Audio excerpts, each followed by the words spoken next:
আচ্ছা নাবিলা, বলো তো, ঢাকা ৮ আসনের মুরগিগুলা ডিম পাড়ে নাকি অন্য কিছু?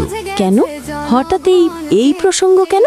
আরে তুমি জানো না, ঢাকা ৮ আসনে একটা জোকার প্রার্থী হয়েছে। ও আচ্ছা, নাসির বাটোয়ারি নামের পাগলাটার কথা বলছো?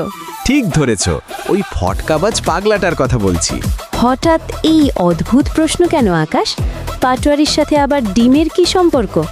আমি তো কিছুই বুঝতে পারছি না, খুলেই বলো না। আরে সম্পর্ক তো গভীর। ওই পাগলাটা তার সাঙ্গপাঙ্গ নিয়ে হাবিবুল্লাহ বাহার কলেজে পিঠা উৎসবে যাচ্ছিল। পাবলিক তো আগে থেকেই তৈরি, পাগল দেখলেই তো মানুষ খেপায়, তাই তারা উপহার হিসেবে এক ঝুড়ি পচা ডিম ছুঁড়ে মেরেছে। বল কি? তারপর ডিম খেয়ে তারা কি করলো? তারা কি পালিয়ে গেল? আরে মজার কাণ্ড তো এরপর। ডিম খাওয়ার পর তারা সবাই মিলে 2-4 টাকা দামের কয়েকটা ব্যান্ডেজ কিনে আনলো। কেউ মাথায় লাগালো, কেউ হাতে, কেউ আবার মুখে। দেখে মনে হচ্ছে ডিম নয়, যেন পারমাণবিক বোমা এসে পড়েছে তাদের ওপর। হুম্মা, ডিমের এত পাওয়ার! আমি তো জানতাম ডিম খেলে প্রোটিন হয়, এখন দেখছি ডিম মারলে এনসিপি, জামাত, শিবিরের হাত পা ভেঙে মাথার গিলুমিলু পর্যন্ত বের হয়ে যায়।